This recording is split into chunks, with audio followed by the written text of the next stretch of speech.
Halo sobatku, selamat datang di channel Sobat Movie. Tempatnya review film paling asik dan menarik buat sobatku semua. Yang baru gabung, silahkan klik tombol subscribe ya dan nyalakan loncengnya, supaya kalian tidak ketinggalan film-film seru yang Mimin upload.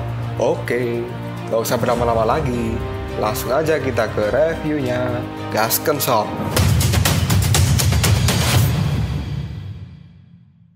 Hey, oke, sobatku terkeren, terkece, terbaik, tersemuanya. Kita masih bersama Sobat Movie, channel alur cerita terasik sepanjang masa. Oke, kita lanjut bahas Sisingji Season 4 episode 5. Peringatan buat sobatku semua, konten ini mengandung full spoiler buat yang belum atau mau nonton videonya secara langsung. Oke lah, nggak usah caci sobat banyak bacot, kita langsung masuk aja ke pembahasan.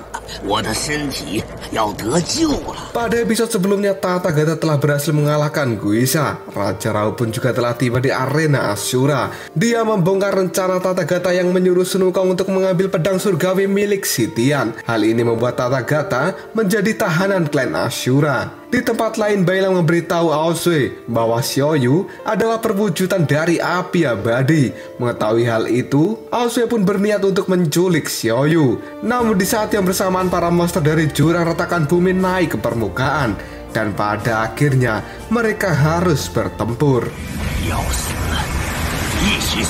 Para monster dari dasar jurang pun semua naik dan mengepung tim Biksu Tong. Incaran para monster ini adalah Xiaoyu. Biksu pun merasa bahwa ini adalah sesuatu yang janggal karena tidak biasanya monster akan naik saat permukaan dalam kondisi yang tenang. Biksu pun takut jika para monster itu telah menjadi jiwa kegelapan. Dan pada akhirnya semua kini bergerak untuk melindungi Xiaoyu.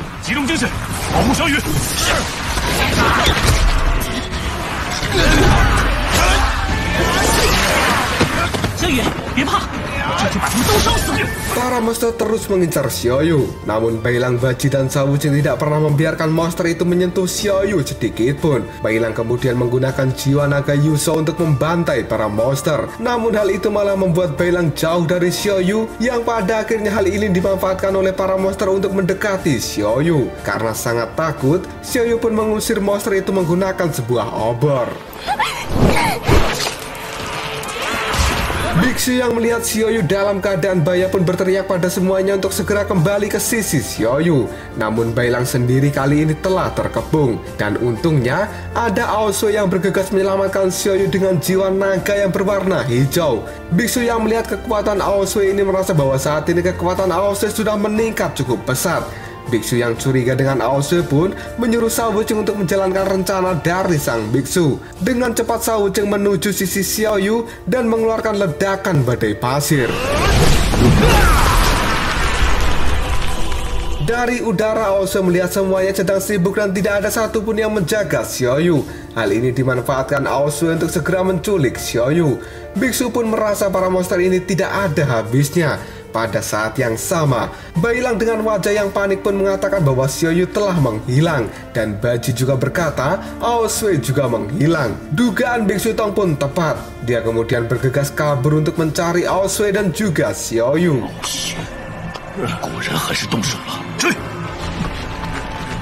Di tempat lain, Aosue benar-benar membawa kabur Xiaoyu yang telah pingsan. Dia tidak menyangka bahwa dirinya kali ini akan berani berkhianat pada Biksu Tong. Aosue kemudian memberikan sinyal ke langit untuk memanggil kakek naga Gulong, dan tidak lama kemudian kakek naga legendaris itu pun muncul dan sangat marah kenapa Aosue berani memanggilnya ke tempat ini.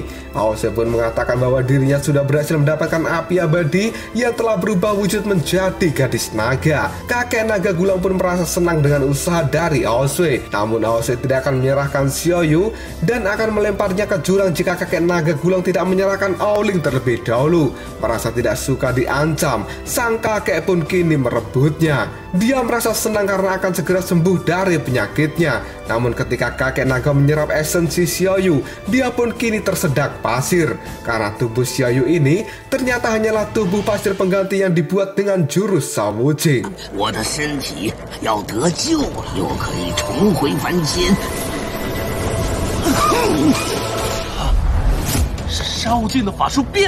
Kakek naga pun marah dan merasa dipermainkan oleh Aosue. Namun Aosue yang ketakutan mengelak bahwa dia tidak tahu jika itu hanyalah tubuh pengganti. Kakek naga pun saat ini akan melenyapkan jiwa Aoling, dan Aosue memohon agar dia diberikan satu kesempatan lagi. Tidak lama kemudian Biksu Tong pun muncul dan mengatakan bahwa inilah alasan Aosue menculik Xiaoyu, karena ternyata sedang dipaksa oleh seseorang. Biksu pun kemudian menyuruh Aosue untuk bicara jujur saja karena Biksu Tong pasti akan membantunya. Biksu tidak menyangka kakek naga itu akan memaksa Aosue untuk mengkhianati teman-temannya. Pada saat yang sama, sebuah kumbang merah kecil terbang dan hinggap di tubuh kakek naga. Sang kakek lalu berbicara, apakah orang seperti Aosue merasa keberatan jika mengkhianati temannya? Demi keselamatan Aoling, kali ini Aosue berani menentang Biksu Tong daripada dirinya harus menghadapi kakek naga yang menakutkan. Kakek naga pun merasa pertengkaran Aosue dan juga Biksu Tong akan menjadi sebuah hiburan kecil kali ini. Biksu kemudian mendekati Aosue dan percaya bahwa Aosue memiliki hati yang baik, tapi untuk menyelamatkan seseorang tidak seharusnya mengorbankan rekannya. Aosue pun protes jika Biksu percaya Aosue orang baik. Lantas kenapa Biksu harus memenjarakan Aosue selama 16 tahun? Biksu pun dengan tegas berkata bahwa itu untuk kebaikan Aosue juga. Aosue percaya keputusan Biksu adalah yang paling benar, dan karena itu keputusannya juga telah membuat Sun Wukong mati di depan mata sang biksu. Dan saat ini Aosue sedang berusaha untuk menyelamatkan Aoling, namun dia dianggap salah karena memang yang memiliki kebenaran mutlak hanyalah Tang Sanzang. Aosue pun kemudian mulai mengungkit dan berharap jika pembunuhan yang dia lakukan pada keluarga Biksu Tong juga bisa dianggap benar oleh sang biksu. Biksu Tong pun mulai emosi dan kemudian meninju wajah Aosue dengan keras.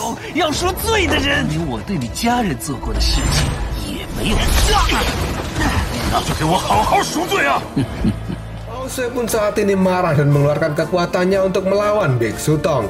Tapi sang biksu tidak takut sedikit pun menghadapi Aosue. Dia kemudian melancarkan pukulan bertubi-tubi yang membuat Aosue terpental.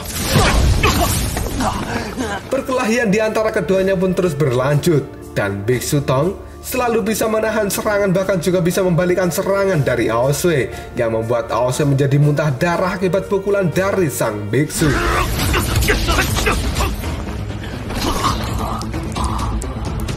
Aosue pun merasa kecewa karena Biksu Tong selama ini tidak pernah bisa percaya dengannya. Dan jika sampai terjadi apa-apa dengan Aoling, maka Aosue akan membuat perhitungan dengan Biksu Tong. Bailang Baji dan juga Xiaoyu kali ini mengintip perkelahian antara Biksu Tong dengan Aosue. Xiaoyu pun bertanya apakah mereka tidak akan membantu Biksu Tong. Baji pun menjawabnya bahwa gurunya saja sudah cukup untuk menghadapi Aosue. Xiaoyu kemudian melihat kakek naga dan merasa bahwa orang itu sangat persis dengan kakek naga yang ada di dalam mimpinya. Di sisi lain, sang biksu terus berkelahi dengan Aosue. Bahkan saat ini Aosue berani mengeluarkan petir yang besar untuk melawan Biksu Tong. Hal ini membuat biksu berusaha keras untuk menjatuhkan Aosue dan mencekiknya dari belakang. Pada saat yang sama, Wuci yang berubah menjadi kumbang merah dan menempel di tubuh kakek naga mengeluarkan badai pasir raksasa.